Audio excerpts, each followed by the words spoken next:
ท่านผู้ชมและนี่ก็คือเจ้าหน้าที่หน่วยกู้ภัยสามารถพบเห็นศพผู้เสียชีวิตอีกคนหนึ่งเนาะท่านผู้ชมนี่เอาคือรถขึ้นนี่สวัสดีจะบอกว่า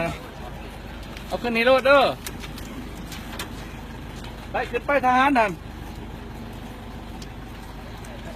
ขึ้นมาขึ้นไปส่ง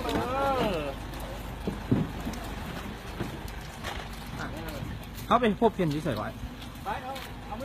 บ้านไหนงานหรออันบ้านอะไรบ้านหัวสมองบ้านหัวสมองเนี่ยบ้านสมองบ้านสมองเดี๋ยวสมองใต้เป็นผู้หญิงเป็นผู้หญิงโอ้มัน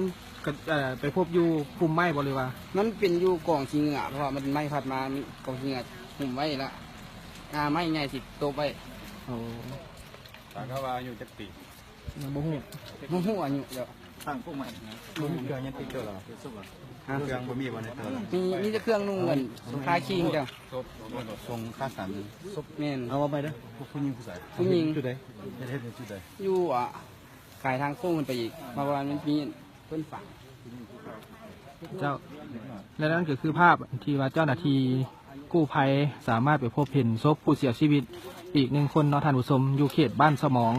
เมืองสนามไซแข่งอัตตปือในวันที่30 กรกฎา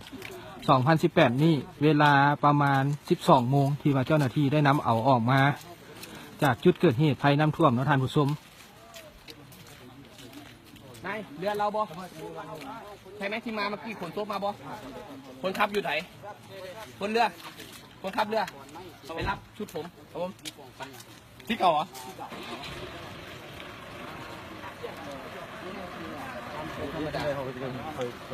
ก็มีกินเจ้า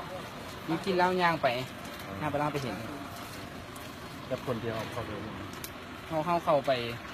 รวมกันทั้งไทยทั้งลาวนี่มันชาวป่ายคนที่ว่าเข้าไปค้นหาเมื่อแต่เขาเห็นแล้วตัวเป่าวิดสัญญาณเตือนกัน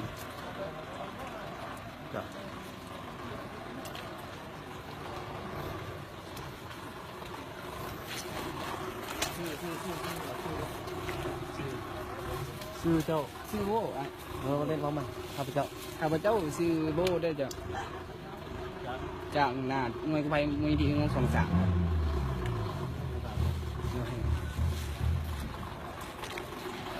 ที่ลงไปโซ่ป่ะนี่และนั่นก็คือภารกิจค้นหาผู้หายสาบสูญและผู้เสียชีวิตจากภัยพิบัติน้ำท่วมอยู่ทางแข่งอัตตปือเนาะท่านผู้ชมที่ว่าเจ้าหน้าที่หน่วยกู้ภัย1623และเจ้าหน้าที่หน่วยกู้ภัยของไทยได้ประสานงานในการสืบต่อค้นหาผู้เสียชีวิตซึ่งพบเห็นศพเป็นเพศหญิง1 คนเนาะท่านผู้ชมอยู่เขตบ้านสมองและได้นำเอาออกมาจากจุดเกิดเหตุปัจจุบันทางเจ้าหน้าที่ก็ได้ลำเลียงเอาศพดังกล่าวออกไปที่ศูนย์บรรณาการและนำไปไว้อยู่ที่สนามแดงเขตเมืองสนามไซแข่งอัตตปือซึ่งรายงานความคืบหน้าการช่วยผู้ประสบภัยน้ำท่วมและการค้นหาผู้สูญหายจากภัยพิบัติอยู่แข่งอัตตปือในครั้งนี้ทางนักข่าวหนังสือพิมพ์ลาวพัฒนาจะได้สืบต่อรายงานทานเป็นแต่ละระยะถ้ามีความคืบหน้าใดๆตอนนี้ข้าพเจ้าขอจบการรายงานข่าวขอบใจ